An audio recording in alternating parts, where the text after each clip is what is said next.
नमस्कार, nursing studies में आपका स्वागत है। आज हम सीएचओ के लिए कुछ एमसीक्यूज लेके आए हैं, वो देखिए, वो सोल्व करते हैं। आइए।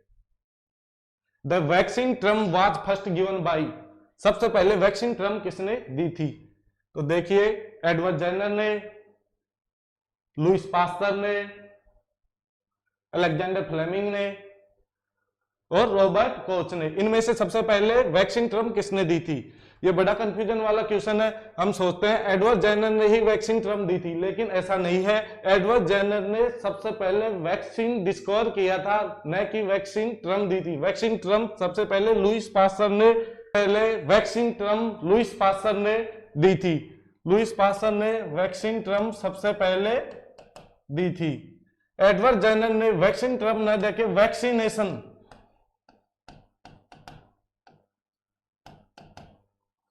सबसे पहले एडवर्ड जेनर ने वैक्सीनेशन दिया था। और फर्स्ट वैक्सीन 1798 में स्मॉल पॉक्स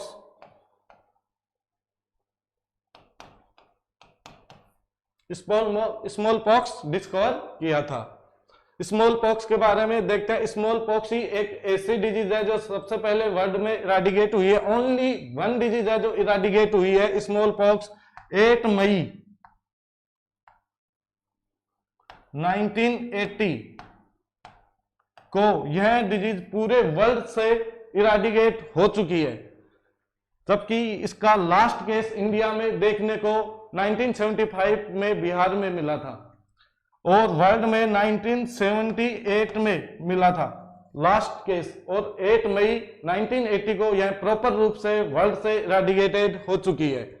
अब देखिए, आइए थोड़ा लुईस पास्चर के बारे में जानते हैं।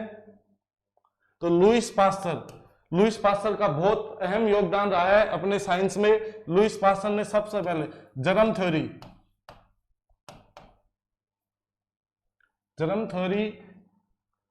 1860 में जर्म थ्योरी दी थी लुईस पास्चर ने। उसके बाद स्टरलाइजेशन टेक्निक,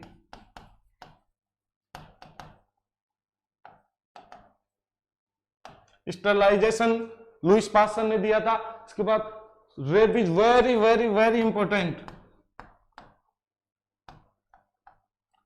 रेबीज वैक्सीन की खोज लुईस पास्चर ने की थी। और एंथ्रेक्स वैक्सीन की खोज भी लुईस पास्चर ने ही की थी। इस वजह से लुईस पास्चर का बहुत योगदान रहा है अपने मेडिकल फील्ड में। इसके बाद देखते हैं अलेक्जेंडर फ्लेमिंग ने सबसे पहले पेनिसिलिन एंटीबायोटिक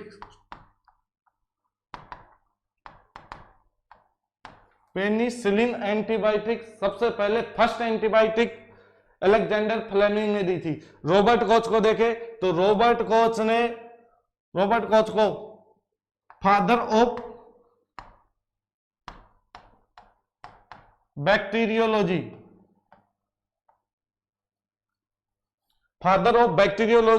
रॉबर्ट कोच को कहा जाता है। इन्होंने टीबी के माइक्रोबैक्टीरियम ट्यूबरकुलाई को डिस्कवर किया था रॉबर्ट कोच ने सबसे पहले। रॉबर्ट कोच और लुईस पास्चर का बहुत अहम योगदान रहा है अपने साइंस में।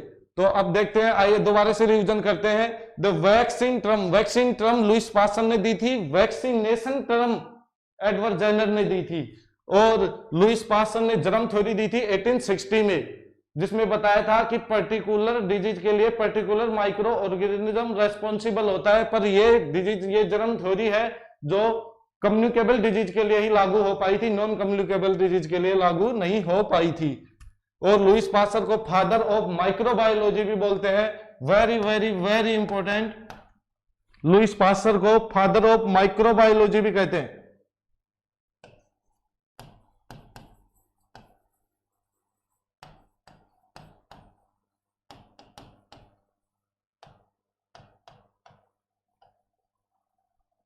Father of microbiology Lewis pasture को कहते हैं। और father of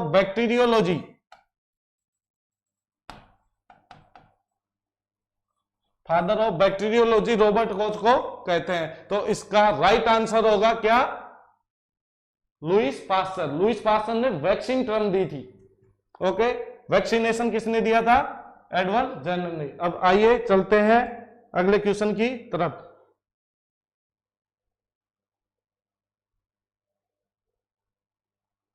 which year PCV vaccine added in UIP, मतलब which year PCV vaccine added in UIP, universal immunisation programme में पीसीवी वैक्सीन को कब ऐड किया गया?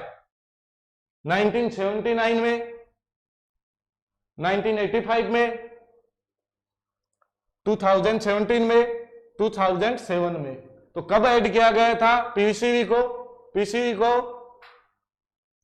2017 में पीसीवी को ऐड किया गया था। 1979 में 1979 में ओरल पोलियो ओपीवी को ऐड किया गया था ईपीआई में, क्योंकि उस time UIP universal immunisation programme नहीं आया था। यूनिवर्सल इम्यूनाइजेशन प्रोग्राम 1985 में आया था। जब तक ईपीआई था, एक्सपेंडल प्रोग्राम ऑफ इम्यूनाइजेशन, यह 1978 में इंडिया में लागू हुआ। और ग्लोबल इम्यूनाइजेशन प्रोग्राम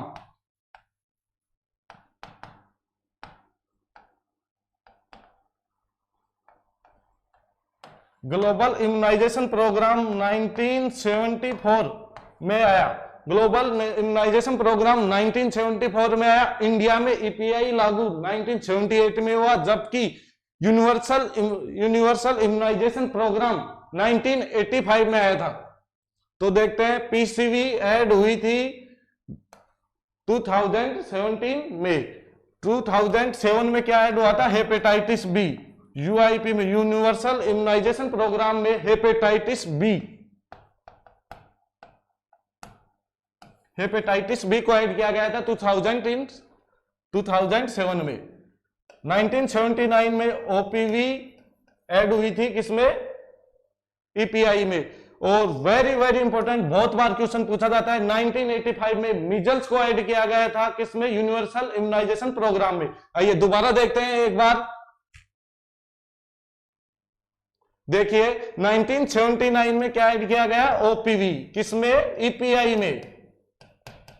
ईपीआई में ऐड किया गया। और 1985 में मीजल्स को ऐड किया गया किसमें? यूआईपी, क्योंकि 1985 में क्या आ गई थी? यूनिवर्सल इम्यूनाइजेशन प्रोग्राम आ गया था।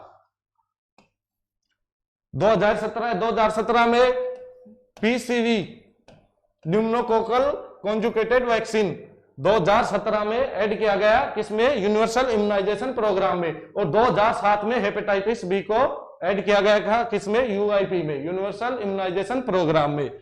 तो इसका राइट आंसर क्या होगा? इसका राइट आंसर होगा 2017। 2017 में ऐड किया गया था क्या? पीसीवी। ध्यान रखना।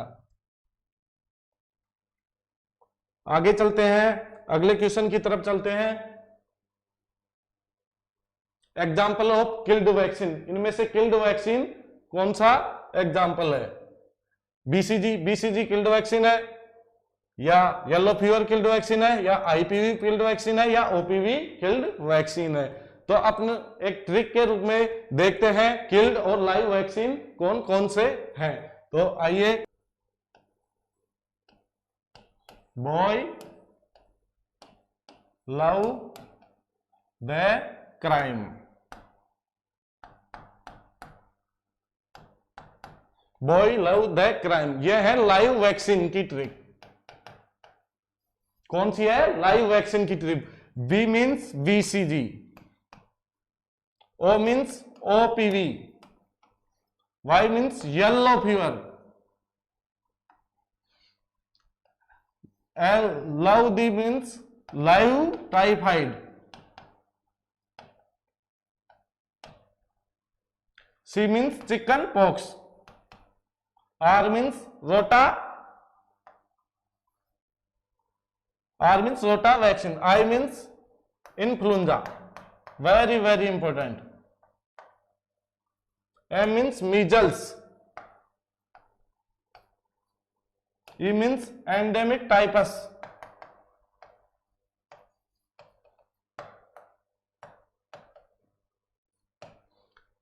तो देखते हैं B means boy love the crime, ये है लाइव वैक्सीन की ट्रिक। बी मीन्स क्या होता है, BCG. O means oral polio vaccine. Y means yellow fever. Love the means live typhoid, live typhoid. C means crime, C means crime में C means क्या होगा, chicken pox. R means rota और rubella. I means influenza. M means measles. और last E means endemic typhus. ये है पूरे के पूरे लाइव वैक्सीन। अब आइए देखते हैं किल्ड वैक्सीन कौन कौन से हैं। किल्ड वैक्सीन की ट्रिक है जापान की खीर, जापान की खीर। जापान से Japanese encephalitis. Killed influenza,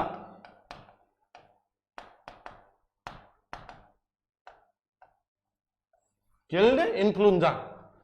K means KFD। H means hepatitis B, very very important. I means R means rabies. तो देखते हैं यह है किल्ड वैक्सीन।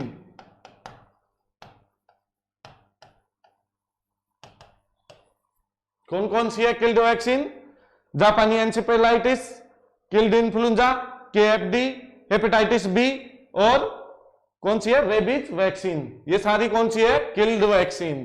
दोबारा से देखते हैं, जापानी encephalitis, killed influenza, KFD, hepatitis B और रेबीज वैक्सीन, ये है किल्ड वैक्सीन। इसके बाद देखते हैं टॉक्सॉइड वैक्सीन। टॉक्सॉइड में दो ही वैक्सीन है, कौन सी, DT, डिप्थीरिया और टिटनिस। ये दो कौन सी है, टॉक्सॉइड वैक्सीन है। तो देखिए क्वेश्चन में क्या पूछना चाह रहा है, example of the vaccine is killed vaccine. Killed vaccine पूछ रहा है, इसमें example of the killed vaccine is. तो किल्ड वैक्सीन कौन सी होगी, BCG कौन सी हुई, बॉय में आ गई है, तो यह हुई लाइव वैक्सीन। येलो फीवर कौन सी हुई, Y means live vaccine. IPV kheer, KHIR, KFD, hepatitis B, IPV means injectable polio vaccine. ये कौन सी है, किल्ड। ये किल्ड वैक्सीन की ट्रिक थी। तो किल्ड वैक्सीन कौन सी हुई इनमें से, IPV, injectable polio vaccine. OPV कौन सी है, इंजेक्टेबल पोलियो वैक्सीन के बारे में सुनिए। यह साल्क ने 1954 में दी थी। इसकी कितनी मात्रा लगती है, 0.5 ml लगती है। और ये कब कब लगती है, 6 और 14 वीक में, 2 डोज लगती है IPV की। आजकल इसको अपडेट कर दिया गया है, FIPV दी जाती है, ID दी जाती है, 0.1 ml दी जाती है। तो देखते हैं इसके बारे में, OPV के बारे में अगले नेक्स्ट क्वेश्चन में अपन देखेंगे। तो देख लीजिए, साल्क ने दी थी, OPV किसने दी थी, सेबिन ने दी थी, 1957 में दी थी। जबकि IPV दी थी, साल्क ने दी थी 1954 में दी थी। इसे साल्क वैक्सीन भी कहा जाता है, वेरी वेरी इंपॉर्टेंट। कभी कभी साल्क वैक्सीन भी पूछ लेता है, साल्क वैक्सीन कौन सी है, तो IPV को साल्क वैक्सीन भी कहा जाता है और OPV को सेबिन वैक्सीन कहते हैं।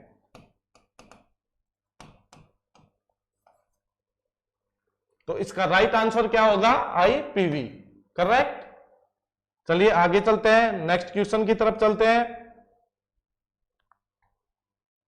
Which live vaccine contraindicated in pregnancy. Very very very very important question,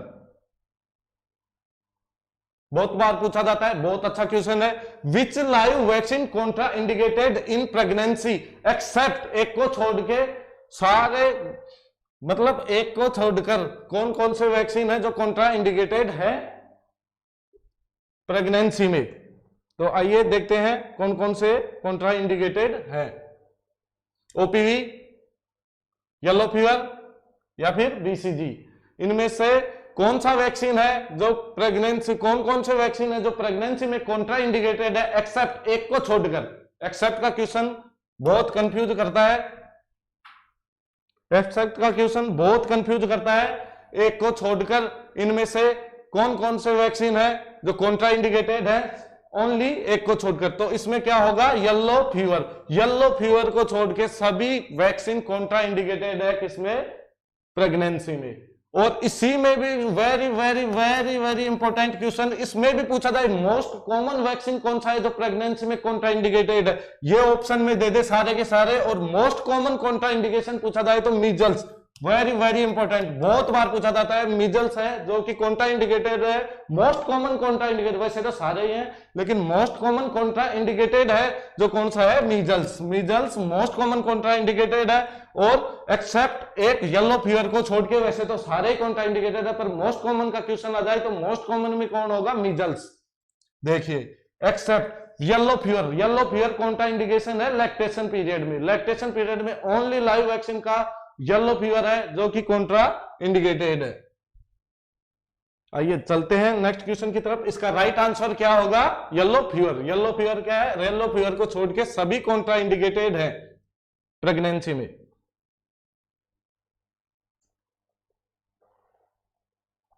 complication of BCG vaccine, very important question. Osteomyelitis, TSS toxic shock syndrome, intussusception और GBS Guillain Barre syndrome. Osteomyelitis, toxic shock syndrome या intussusception या Guillain Barre syndrome, इनमें से complication of BCG vaccine, BCG vaccine का complication कौन सा है, इसमें देखते हैं बीसीजी वैक्सीन का कौन सा कॉम्प्लिकेशन है। तो बीसीजी वैक्सीन का complication mostly osteomyelitis, osteomyelitis BCG vaccine का कॉम्प्लिकेशन है। और एक और कॉम्प्लिकेशन है लिम्फेडिनोपैथी, ये भी बहुत बार क्वेश्चन में पूछा जाता है, लिम्फेडिनोपैथी।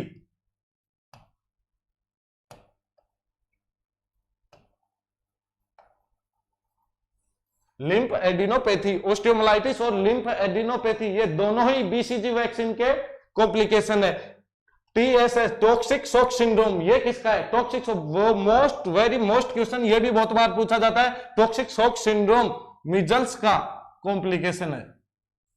मीजल्स का कॉम्प्लिकेशन कौन सा है, टॉक्सिक शॉक सिंड्रोम। इंस्टूसेप्शन, ये रोटा वायरस का, ये भी बहुत पूछा जाता है, रोटा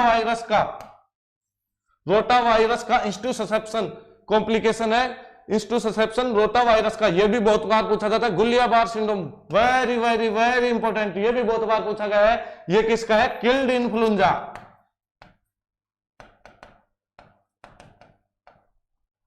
किल्ड इन्फ्लुएंजा का कौन सा है, जीबीएस। तो एक बार दोबारा से देखते हैं, complication of BCG vaccine, BCG vaccine का कॉम्प्लिकेशन कौन सा है, ओस्टियोमाइलाइटिस, ओस्टियोमाइलाइटिस और लिम्फेडिनोपैथी, ये दोनों कई बार क्वेश्चन पेपर में आते हैं। ओस्टियोमाइलाइटिस और लिम्फेडिनोपैथी दोनों के दोनों कॉम्प्लिकेशन है बीसीजी वैक्सीन के। टॉक्सिक शॉक सिंड्रोम, ये भी बहुत बार पूछा जाता है, very very very important question है ये भी। टॉक्सिक शॉक सिंड्रोम मीजल्स का कॉम्प्लिकेशन है। इंस्टूसेप्शन, ये भी कई बार पूछा जाता है, रोटा वायरस का है। रोटा वैक्सीन का कॉम्प्लिकेशन है इंस्टूसेप्शन। जीबीएस गुलियाबार सिंड्रोम, ये किसका है, किल्ड इन्फ्लुएंजा वैक्सीन का कॉम्प्लिकेशन है। तो इसका राइट आंसर क्या हुआ, इसका राइट आंसर हुआ ओस्टियोमाइलाइटिस। ओस्टियोमाइलाइटिस बीसीजी का कॉम्प्लिकेशन है, बीसीजी वैक्सीन का कॉम्प्लिकेशन है। आइए चलते हैं नेक्स्ट क्वेश्चन की तरफ। Lowest level of vaccine store, very very very important question, यह भी बहुत बार क्वेश्चन पेपर में पूछा जाता है। सब सेंटर, पीएचसी, सीएचसी या नन ऑफ दीज। हर कोई सब सेंटर सोचता है कि सब सेंटर होगा, लोवेस्ट लेवल तो सब सेंटर ही है, पर सब सेंटर नहीं है, क्योंकि सब सेंटर में डीप फ्रीजर कुछ भी नहीं होते। यहाँ पे ILR होता है, आइस लाइन रेफ्रिजरेटर होता है, यह मेंटेन नहीं रख पाता। सब सेंटर में ओनली 12 से 24 या 48 आवर तक ही वैक्सीन स्टोर रखी जा सकती है, जबकि पीएचसी में 1 मंथ तक वैक्सीन स्टोर रखी जा सकती है, क्योंकि इसमें डीप फ्रीजर होता है। इस वजह से लोवेस्ट लेवल कौन सा है, लोवेस्ट लेवल कौन सा हुआ, पीएचसी का वैक्सीन का लोवेस्ट लेवल स्टोर करने का कौन सा है, पीएचसी, प्राइमरी हेल्थ सेंटर। आइए इनके बारे में कुछ जान लेते हैं जो मोस्ट कॉमन क्वेश्चन आते रहते हैं। सब सेंटर, सबसे पहले सब सेंटर को देखते हैं। तो सब सेंटर, यह फर्स्ट पेरिफेरल यूनिट है।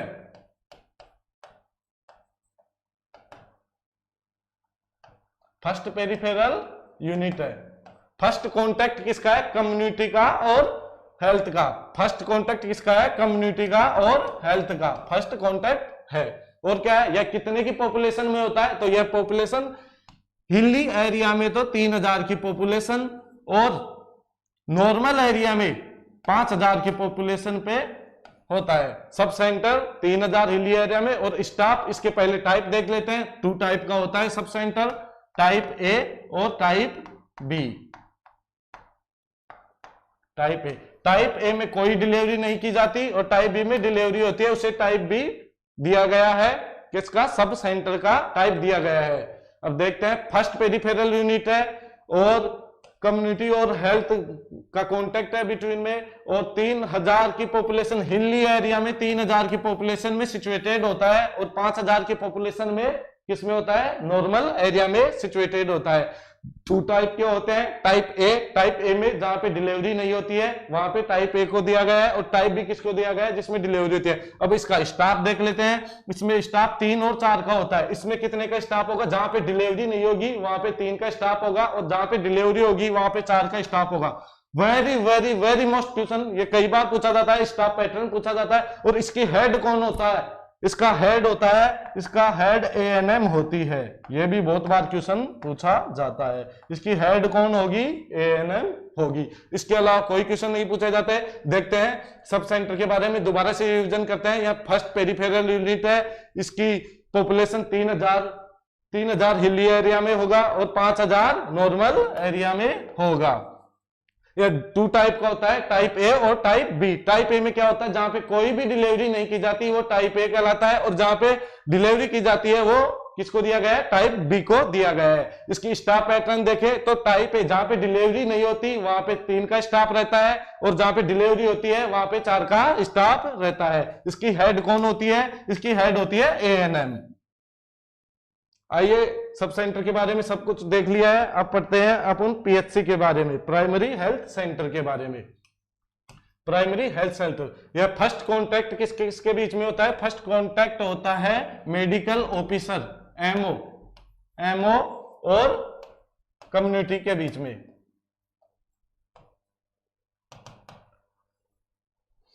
पीएचसी में फर्स्ट कांटेक्ट किसके होता है? मेडिकल ऑफिसर और कम्युनिटी के बीच में फर्स्ट कांटेक्ट होता है। इसकी पॉपुलेशन वेरी वेरी इंपॉर्टेंट, बहुत बार पूछी जाती है। 20,000 हिली एरिया में और 30,000 नॉर्मल एरिया में। 30,000 नॉर्मल एरिया में और 20,000 हिली एरिया में इसकी पॉपुलेशन। और अर्बन में, शहरी इलाकों में इसकी पॉपुलेशन 50,000 हो जाती है। ये ध्यान रखने बात है। ये भी बहुत बार क्वेश्चन पूछा जाता है। नॉर्मली क्वेश्चन पूछा जाता है हिली एरिया और नॉर्मल एरिया। नॉर्मल एरिया में 30,000 की पॉपुलेशन में सिचुएटेड होता है और 20,000 की पॉपुलेशन में हिली एरिया में होता है। अर्बन में यह 50,000 की पॉपुलेशन में सिचुएटेड होता है। इसमें एक मेडिकल ऑफिसर होता है। ये भी 2 टाइप के होते हैं, टाइप ए और टाइप बी। टाइप ए में क्या होता है? लेस देन 20 डिलीवरी की जाती है, उसे टाइप ए कहते हैं। यह भी बहुत बार पूछा जाता है। Very very very important question है ये भी, टाइप ए। और टाइप बी जिसमें मोर देन 20 डिलीवरी की जाती है, मोर देन 20 डिलीवरी की जाती है, वो कहलाता है टाइप बी। और एक बात और ध्यान रखने योग्य है, अगर मोर देन 30 डिलीवरी, ये मंथ की बात हो रही है, एक मंथ में 20 डिलीवरी से कम होती है वह टाइप ए में आता है, और 20 डिलीवरी से ज्यादा होती है तो वह टाइप बी में जाता है। और टाइप बी में एक ध्यान रखने बात है कि अगर 30 से अधिक डिलीवरी 1 मंथ में होती है किसी भी पीएचसी पर, तो उसमें 2 मेडिकल ऑफिसर की जरूरत पड़ती है। कितने की जरूरत पड़ती है? 2 मेडिकल ऑफिसर की जरूरत पड़ती है, जहां पे 30 से ज्यादा। यह भी बहुत बार क्वेश्चन पूछा जाता है पीएचसी में। आइए दोबारा से रिवीजन कर लेते हैं। मेडिकल ऑफिसर और कम्युनिटी के बीच में यह कांटेक्ट होता है। 20,000 की पॉपुलेशन होती है हिली एरिया में, 30,000 की पॉपुलेशन होती है नॉर्मल एरिया में। अर्बन में यह 50,000 की पॉपुलेशन में सिचुएटेड होता है। यह 2 टाइप का होता है, टाइप ए और टाइप बी। जहां पे लेस देन 20 डिलीवरी की जाती है एक मंथ में, वह होता है टाइप ए, और मोर देन 20 डिलीवरी की जाती है वह टाइप बी के अंदर आता है। और जहां पे एक मंथ में 30 से ऊपर डिलीवरी की जाती है, वहां पे 2 मेडिकल ऑफिसर की जरूरत पड़ती है। ये क्वेश्चन भी बहुत बार पूछा जाता है। और very very very important question, first referred unit है,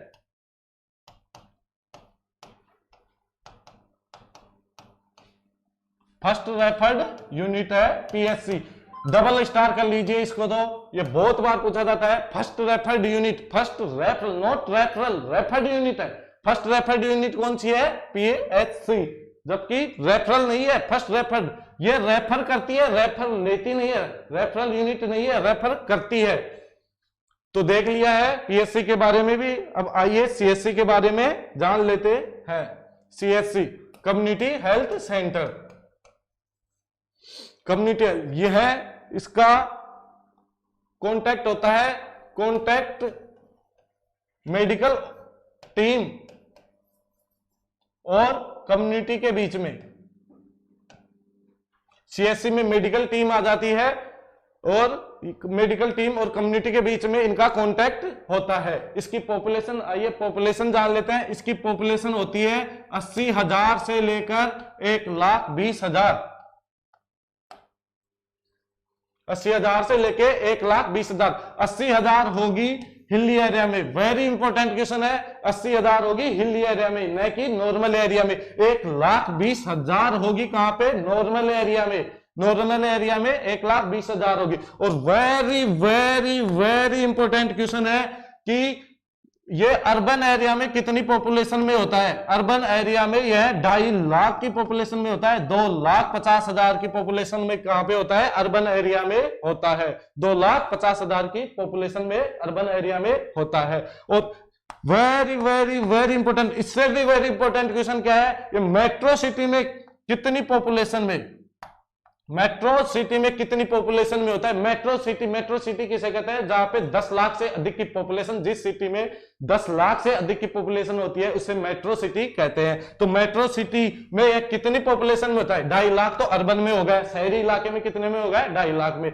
हिली एरिया में कितने में हो गया? 80,000 में। और नॉर्मल एरिया में कितने में हो गया? 1,20,000 में। और यह मेट्रो सिटी में होगा 5 लाख में। 5 लाख की पॉपुलेशन में, 5 लाख की पॉपुलेशन में होता है सीएससी कम्युनिटी हेल्थ सेंटर का मेट्रो सिटी में। तो आइए एक बार दोबारा, इसका हेड कौन होता है? सीएमओ, क्योंकि यहाँ पे मेडिकल टीम बैठ जाती है और इसका हेड सीएमओ होता है, chief medical officer. Chief medical officer, इसमें मेडिकल टीम बैठती है, इस वजह से यहाँ पे सीएमओ होता है। जबकि पीएचसी में कौन होता है? पीएचसी में होता है मेडिकल ऑफिसर, क्योंकि वहां पे सिंगल मेडिकल ऑफिसर बैठता है, तो उसका हेड कौन होगा? और सब सेंटर पे कौन होगा? एएनएम, क्योंकि वहां पे एएनएम होती है, तो एएनएम ही वहां की हेड होती है। तो सीएससी के बारे में एक बार दोबारा से देख लेते हैं। CSC contact between medical team और कम्युनिटी के बीच में कॉन्टैक्ट है। और यह एक 80,000 की पॉपुलेशन में, 80,000 की पॉपुलेशन में हिली एरिया में, और 1,20,000 की पॉपुलेशन में कहां पे? नॉर्मल एरिया में होता है। 2.5 लाख की पॉपुलेशन में अर्बन में सिचुएटेड होता है। 2.5 लाख की पॉपुलेशन में कहां पे सिचुएटेड होता है? अर्बन एरिया में। और 5 लाख की पॉपुलेशन में कहां पे सिचुएटेड होगा? 5 लाख की मेट्रो सिटी में। इसकी स्टाफ पैटर्न देखते हैं। स्टाफ पैटर्न, इसमें स्टाफ 24 से 25। और very very very important question इसमें बार बार पूछा जाता है, फर्स्ट रेफरल यूनिट।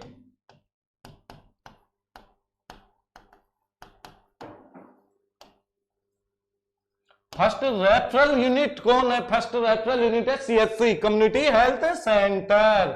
बहुत बार क्वेश्चन पूछा जाता है, इसको तो 5 स्टार कर लीजिएगा। ये बहुत बार क्वेश्चन पूछा जाता है। CHC first referral unit, first referral unit. Refer unit कौन सी थी? वो थी पीएचसी, रेफर यूनिट थी वो क्या है? रेफर करती है, ये रेफर लेती है। और बेड की संख्या कितनी होती है इसमें? 30।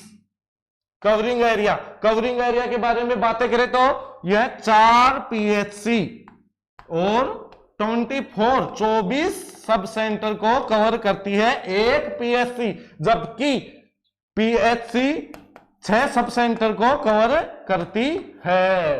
तो इसमें देखते हैं अपन सीएचसी क्या क्या कवरिंग एरिया क्या होता है। 4 पीएचसी को करेगी और 24 सब सेंटर को करेगी। ये वैसे भी निकाल सकते हैं अपन, क्योंकि ये 20-30 हजार की पॉपुलेशन में क्या था, पीएससी सेंटर था। ये कितने की पॉपुलेशन में, 1,20,000, तो इससे 4 गुना ज्यादा जनसंख्या पे है, तो 4 पीएससी को क्या करेगी, अंडर में लेगी, और 24 सब सेंटर को अंडर में लेगी।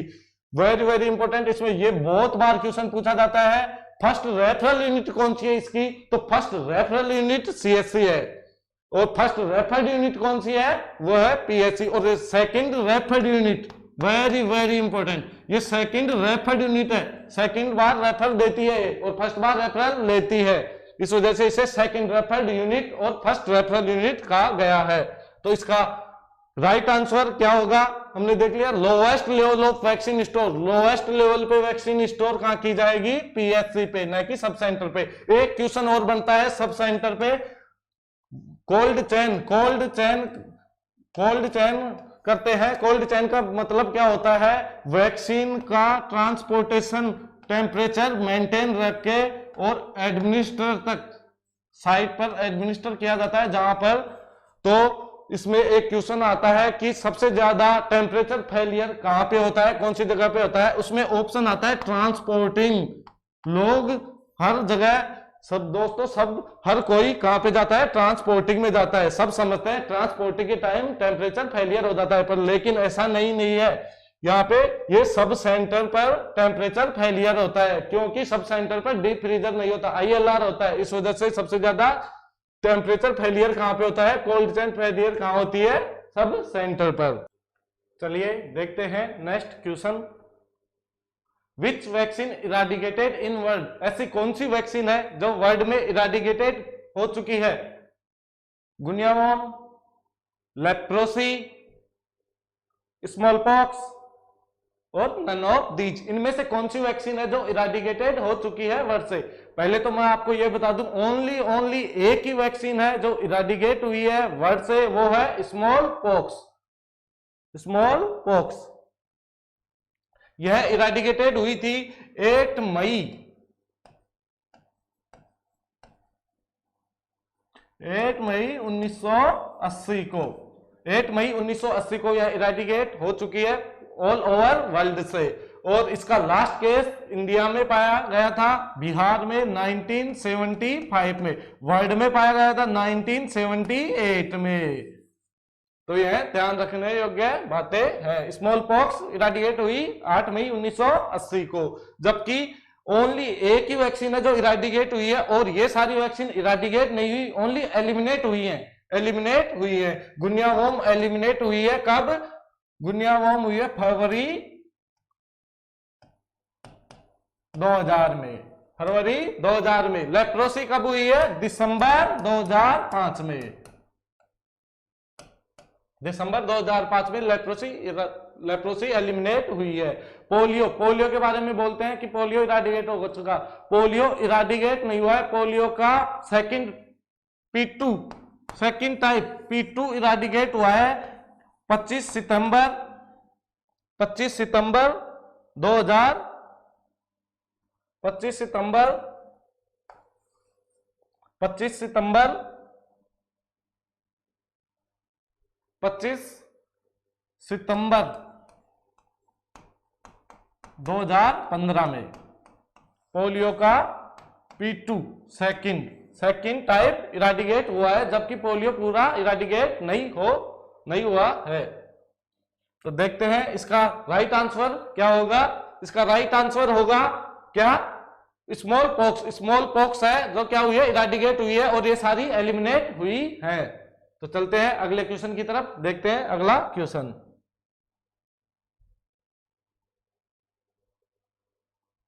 BCG vaccine treatment of bladder cancer which level prevention. BCG vaccine treatment of bladder cancer which level prevention, primary level का, सेकेंडरी लेवल का, टर्सरी लेवल का और नन ऑफ दीज। इनमें से कौन से लेवल का प्रिवेंशन है बीसीजी वैक्सीन ट्रीटमेंट। अब ये ध्यान रखने योग्य बातें हैं,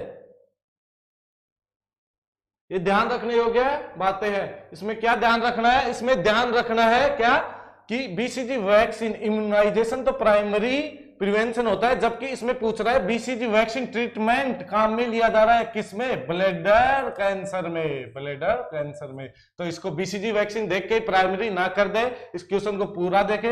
ब्लैडर कैंसर में काम लिया जा रहा है तो इसका अर्ली ट्रीटमेंट एंड डायग्नोसिस हो रहा है और यह होगा सेकेंडरी लेवल का प्रिवेंशन। कौन से लेवल का प्रिवेंशन होगा, सेकेंडरी लेवल का प्रिवेंशन होगा। प्राइमरी, आइए प्रिवेंशन के बारे में थोड़ा बहुत देख लेते हैं। प्राइमोडियल, प्राइमोडियल प्रिवेंशन में क्या होता है, रिस्क फैक्टर कम किए जाते हैं और हेल्थ एजुकेशन दी जाती है।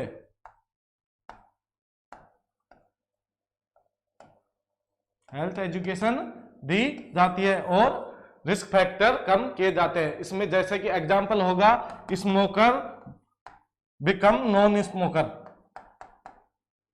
नॉन स्मोकर क्या है, बिकम नॉन स्मोकर होगा, स्मोकर बिना किसी के कहे हुए नॉन स्मोकर हो जाता है, वो होता है प्राइमोडियल प्रिवेंशन। जबकि प्राइमरी प्रिवेंशन क्या होता है, प्राइमरी प्रिवेंशन में स्पेसिफिक प्रोटेक्शन किया जाता है। क्या किया जाता है, स्पेसिफिक प्रोटेक्शन, स्पेसिफिक प्रोटेक्शन किया जाता है किसमें, प्राइमरी प्रिवेंशन में। इसमें जैसे वियर द मास्क, मास्क पहनना, स्पेसिफिक प्रोटेक्शन हो रहा है। वियर द हेलमेट, हेलमेट पहनना। विदाउट डॉक्टर प्रिस्क्रिप्शन के लैब डायग्नोसिस, लैब टेस्ट करवाना, यह भी प्राइमरी प्रिवेंशन में आता है, न कि सेकेंडरी प्रिवेंशन में। विदाउट डॉक्टर प्रिस्क्रिप्शन के, डॉक्टर प्रिस्क्रिप्शन के तो सेकेंडरी में आ जाएगा, पर विदाउट डॉक्टर प्रिस्क्रिप्शन के क्या कराना, लैब टेस्ट करवाना, यह भी स्पेसिफिक प्रोटेक्शन हो रहा है। तो यह सारे क्या आएंगे, प्राइमरी प्रिवेंशन में। अब देखते हैं सेकेंडरी प्रिवेंशन की ओर। सेकेंडरी प्रिवेंशन, सेकेंडरी में क्या होगा, अर्ली डायग्नोसिस और ट्रीटमेंट।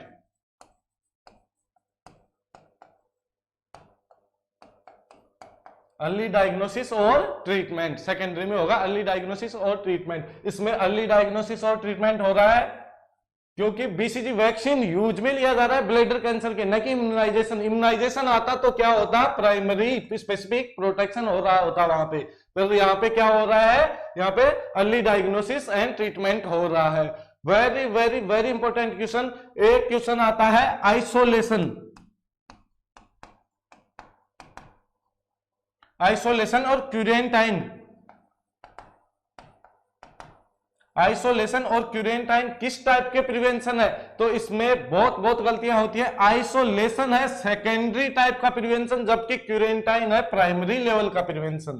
क्या है, आइसोलेशन है सेकेंडरी लेवल का प्रिवेंशन, जबकि ये क्यूरेंटाइन है प्राइमरी लेवल का प्रिवेंशन। क्यों, आइसोलेशन में क्या होता है, इन्फेक्टेड व्यक्ति से दूर रहा जाता है, जबकि क्यूरेंटाइन में क्या होता है, ये इन्फेक्टेड व्यक्ति के संपर्क में आया होता है, जबकि इसमें साइन और सिम्टम नहीं आए हुए थे, नहीं आते हैं। तो क्यूरेंटाइन कौन से टाइप का प्रिवेंशन होगा, प्राइमरी, और आइसोलेशन कौन से टाइप का प्रिवेंशन होगा, सेकेंडरी लेवल का प्रिवेंशन होगा। एक बीपी मीजरिंग,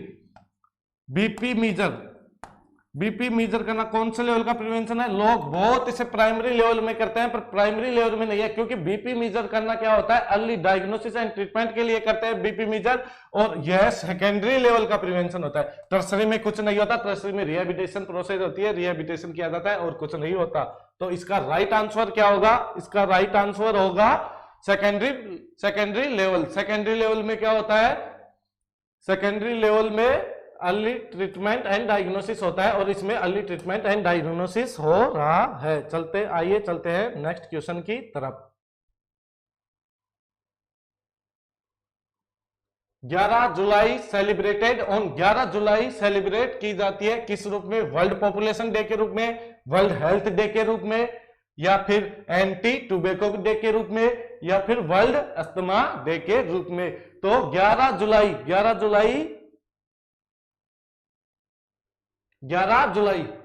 जुलाई किसके रूप में सेलिब्रेटेड की जाती है, 11 जुलाई की जाती है सेलिब्रेटेड किसके रूप में, वर्ल्ड पॉपुलेशन डे के रूप में। वर्ल्ड पॉपुलेशन डे के रूप में 11 जुलाई सेलिब्रेटेड की जाती है। वर्ल्ड हेल्थ डे कब किया जाता है, वर्ल्ड हेल्थ डे 7 अप्रैल। 7 अप्रैल को क्यों किया जाता है, क्योंकि 7 अप्रैल 1948 को क्या, WHO स्थापित हुआ था, WHO स्थापित हुआ था। कब? वर्ल्ड हेल्थ ऑर्गेनाइजेशन स्थापित कब हुआ था? 7 अप्रैल। इसी वजह से 7 अप्रैल को वर्ल्ड हेल्थ डे सेलिब्रेटेड करते हैं। Anti tobacco day, very very very important question है, ये भी बहुत बार पूछा जाता है। वो एंटी टोबैको डे 31 मई, 31 मई को क्या होता है? एंटी टोबैको डे सेलिब्रेटेड किया जाता है। जबकि वर्ल्ड अस्थमा डे किया जाता है 5 मई। 5 मई को क्या किया जाता है? वर्ल्ड अस्थमा डे कब किया जाता है? 5 मई को। आइए दोबारा देखते हैं। वर्ल्ड पॉपुलेशन डे 11 जुलाई। जबकि वर्ल्ड हेल्थ डे 7 अप्रैल 1948 को WHO स्थापित हुआ था। WHO इसका हेडक्वार्टर कहां पे है? इसका हेडक्वार्टर कहां पे है? जिनेवा में, स्विट्जरलैंड में जिनेवा में है। Anti tobacco day very important, ये क्वेश्चन बहुत बार पूछा जाता है, इस क्वेश्चन का ध्यान रखें। एंटी टोबैको डे 31 मई को सेलिब्रेटेड किया जाता है और वर्ल्ड अस्थमा डे 5 मई को सेलिब्रेटेड किया जाता है। आई होप आप सब कुछ इनके बारे में, इस क्वेश्चन के बारे में अच्छी तरह से जान चुके होंगे। आइए चलते हैं नेक्स्ट क्वेश्चन की तरफ। Next, anti leprosy day celebrated on. Anti leprosy day celebrate कब किया जाता है? 31 जनवरी को, 4 फरवरी को, 10 नवंबर को और 1 दिसंबर को। इनमें से एंटी लेप्रोसी डे कब सेलिब्रेटेड किया जाता है? इसमें एंटी लेप्रोसी डे 4 फरवरी को कौन सा डे सेलिब्रेटेड किया जाता है? 10 नवंबर को कौन सा किया जाता है? और 1 दिसंबर को कौन सा किया जाता है? और 31 जनवरी को कौन सा किया जाता है? तो 31 जनवरी को तो किया जाता है anti leprosy day. Anti leprosy day कब किया जाता है? 31 जनवरी को एंटी लेप्रोसी डे सेलिब्रेटेड किया जाता है। 4 फरवरी को कौन सा किया जाता है? 4 फरवरी को किया जाता है world cancer day.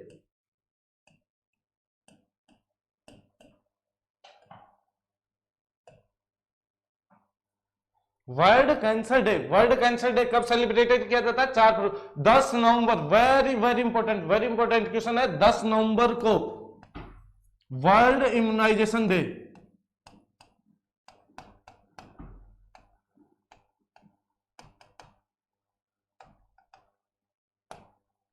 World immunization day कब सेलिब्रेटेड किया जाता है? 10 नवंबर को। 10 नवंबर को वर्ल्ड इम्यूनाइजेशन डे। यूआईपी, क्योंकि यूआईपी कब आया था? नवंबर 1985 में, यूनिवर्सल इम्यूनाइजेशन प्रोग्राम। इसी वजह से वर्ल्ड इम्यूनाइजेशन डे 10 नवंबर को किया जाता है। 1 दिसंबर को, आई होप अपन सबको पता होगा, 1 दिसंबर को एड्स डे आता है। एड्स डे के रूप में सेलिब्रेटेड किया जाता है, ads day.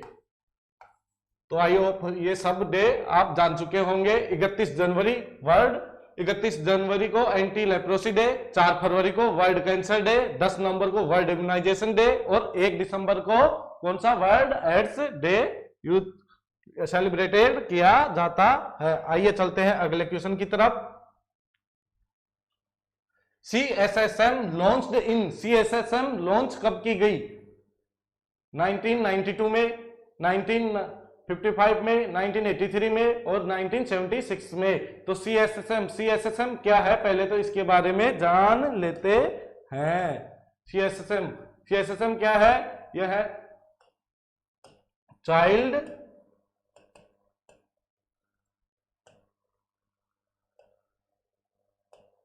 Child survival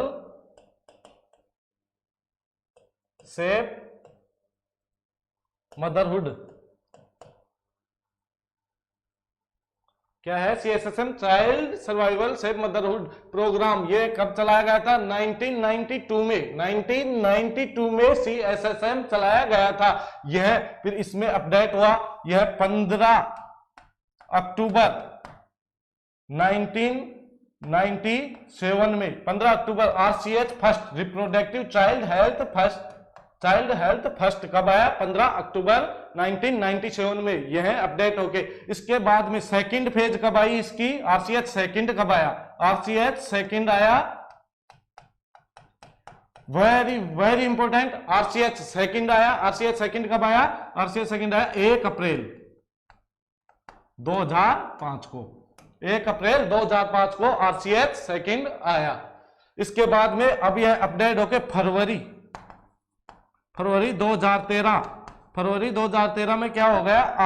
RMN CH+A 2013 में RMNCH+A reproductive maternal newborn child health plus adolescent को भी ऐड किया गया है। ये अपडेट हुआ है फरवरी 2013 में और ये अपने CHO के एग्जाम के सिलेबस में दे रखा है। इसमें से 100% क्वेश्चन पूछा जाएगा, इसमें से क्वेश्चन बनेगा, एक दो क्वेश्चन जरूर बनेंगे इसमें से।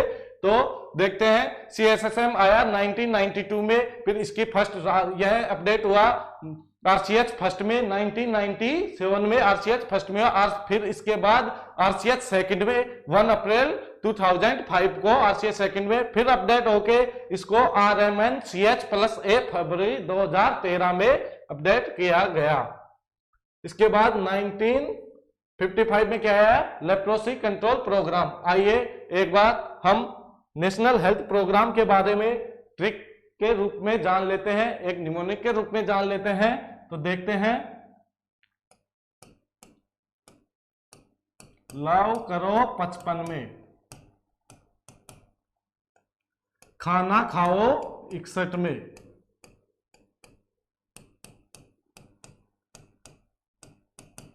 टीबी रोको 62 में,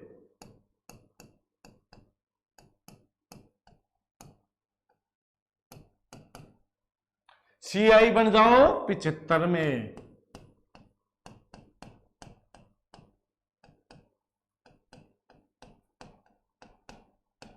CI कब बनोगे, CI बन जाओ 75 में। इसके बाद प्यार में अंधे हो जाओ कब, 76 में। कब, 76 में अंधे होना है, 76 में।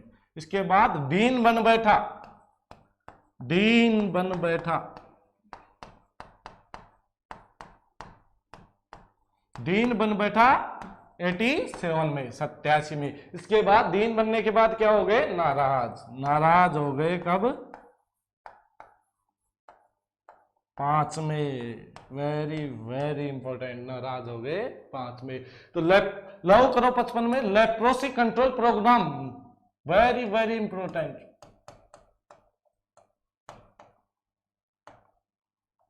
लेप्रोसी कंट्रोल प्रोग्राम 1955 में। खाना खाओ 61 में, खाना खाओ 61 में। मिड डे मील योजना, very very important. Mid day meal programme, mid day meal programme कब आया, 1961 में। टीबी रोको 62 में, ट्यूबरक्लोसिस कंट्रोल प्रोग्राम कब आया, 1962 में। CI बन बैठा, अब देखते हैं CI बन बैठा। C मीन्स क्या होता है, cancer control programme, cancer control programme कब आया, 75 में। I मीन्स क्या होता है, ICDS, ICDS integrated child development scheme, ICDS। अंधे हो जाओ, ब्लाइंडनेस कंट्रोल प्रोग्राम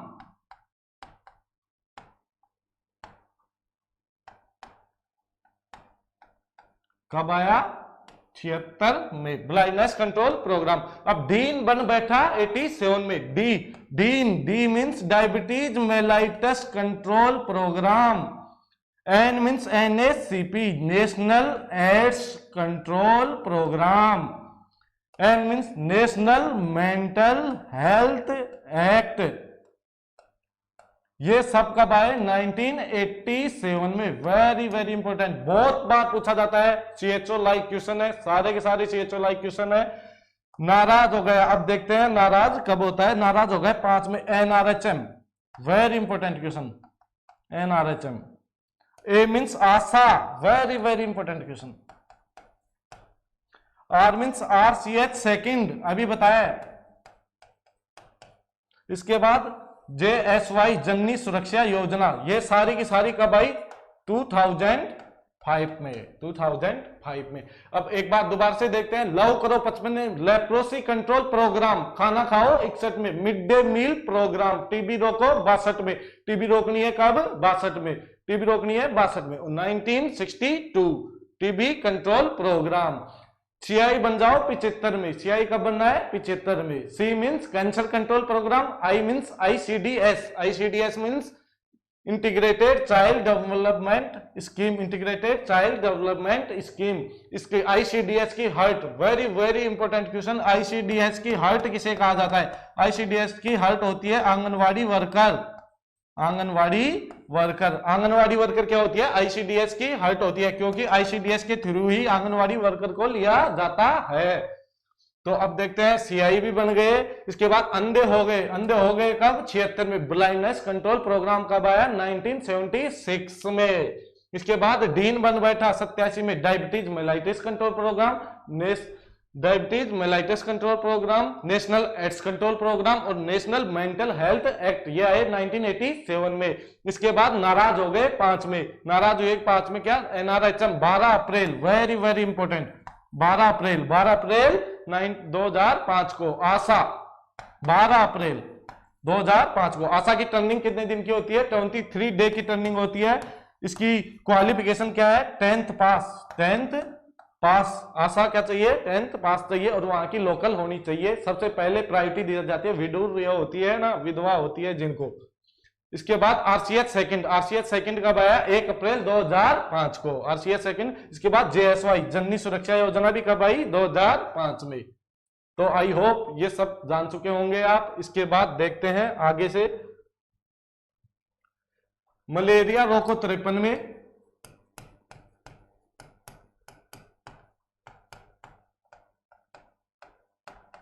फाइलेरिया रोको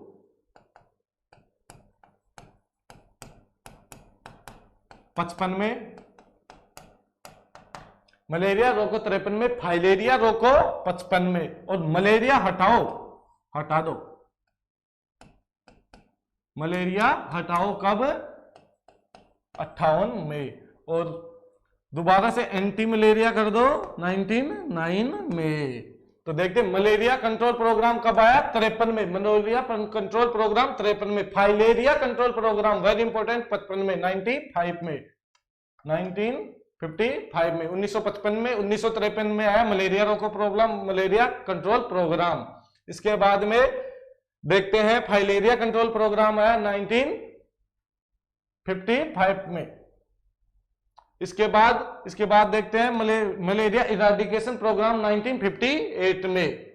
ये मलेरिया के एंटी मलेरिया प्रोग्राम, ये भी खूब आया था, एंटी मलेरिया प्रोग्राम 1999 में। Anti malaria programme very very important, ये भी बहुत बार पूछा जाता है। आई होप आप जान चुके होंगे नेशनल हेल्थ प्रोग्राम के बारे में।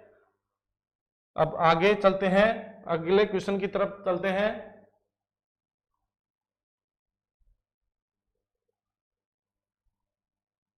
एमपीवी लॉन्च्ड इन मिशन परिवार विकास, एमपीवी लॉन्च्ड इन मिशन परिवार विकास, लॉन्च्ड इन मिशन परिवार विकास कब लॉन्च हुआ? दिसंबर 2014, जुलाई 2017, या फिर आइए देखते हैं 1971, या फिर सितंबर 2018। ये एमपीवी कब लॉन्च हुआ था? तो एमपीवी लॉन्च हुआ था जुलाई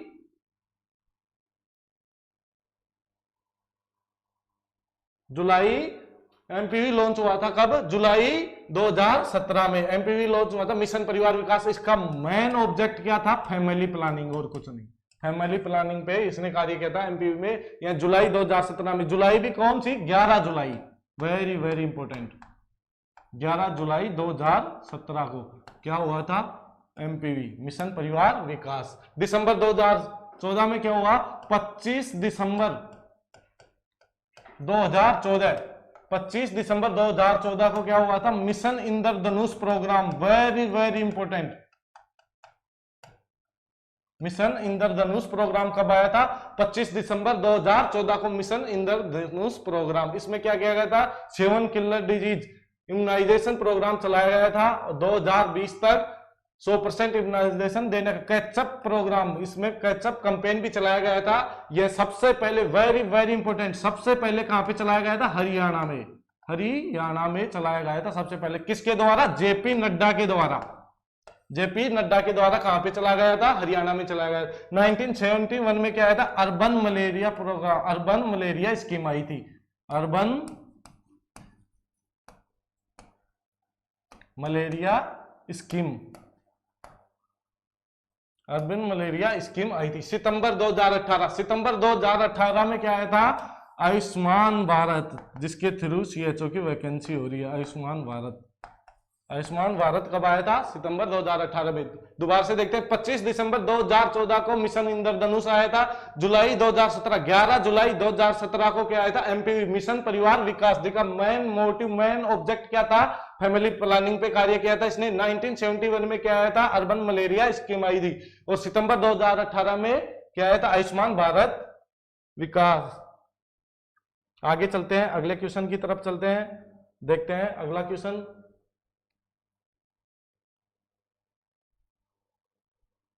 देखिए, multipurpose health worker also known as committee, multipurpose health worker also known as, multipurpose health worker also known as committee, कौन सी कमेटी कहलाती है? कौन सी? मल्टीपर्पज हेल्थ वर्कर, कौन सी कमेटी कहलाती है? Multipurpose health worker Kartar Singh committee, 1973 में। वेरी इंपॉर्टेंट, कब आई थी? 1973 में आई थी। ये मल्टीपर्पज हेल्थ वर्कर कमेटी भी कहलाती है। आइए देखते हैं कमेटी के बारे में थोड़ा सा जान लेते हैं। कमेटी, बोरे कमेटी कॉन्स्टिट्यूट हुई 1943 में, जबकि एस्टैब्लिश हुई 1946 में। एस्टैब्लिश कब हुई थी? 1946 में। और कॉन्स्टिट्यूट कब हुई थी? 1943 में। इसके चेयरमैन कौन थे? सर जोसेफ बोरे, सर जोसेफ बोरे।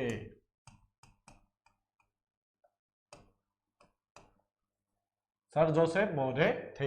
इसका मेन ऑब्जेक्ट क्या था बोरे कमेटी का? बोरे कमेटी का मेन ऑब्जेक्ट क्या था? Health survey and development. Mudaliar committee, इसकी एक ट्रिक है BMCMJKS,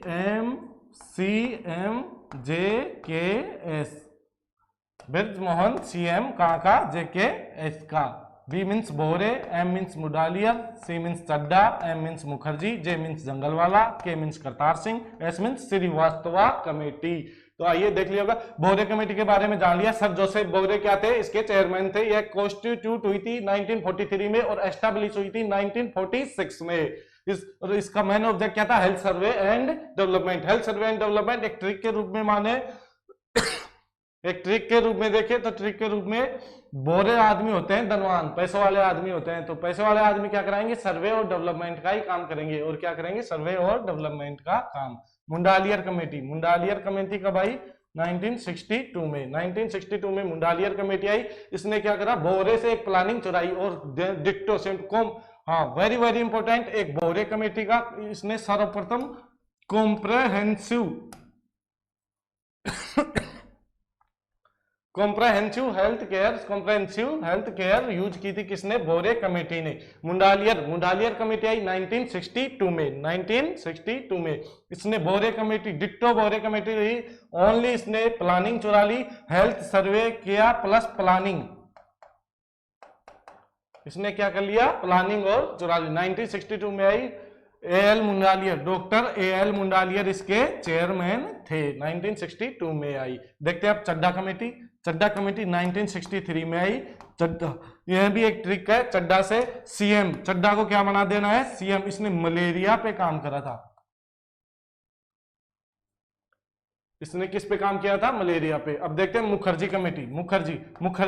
मुखर्जी कमेटी, इसने फैमिली प्लानिंग पे काम किया था। यह आई थी 1965 और 66, 1965 और 66 में। जंगल वाला कमेटी, वेरी वेरी इंपॉर्टेंट, जंगल वाला कमेटी कब आई? 1967 में। जंगल में जो जितना काम करेगा उसको उतना ही पेमेंट मिलेगा। ऐसे ट्रिक के रूप में याद रखना है, सेम वर्क सेम पेमेंट। इस कमेटी का मेन मोटिव क्या था? Same work same payment, special work special payment.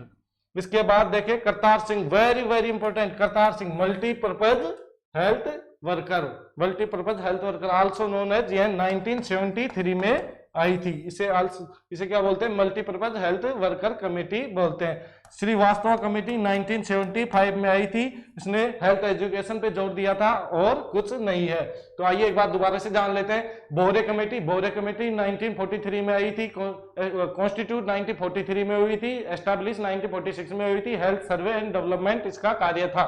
इसके बाद में मुंडालिया कमेटी 1962 में आई थी। 1962 के साथ इसका मेन मोटिव क्या था? डॉक्टर एल मुंडालियर इसके चेयरमैन थे। इसका मेन मोटिव था health survey and planning. Chadha committee 1963 में आई, इसने मलेरिया पे कार्य किया था, सीएम बना दिया था किसको? चड्डा कमेटी को।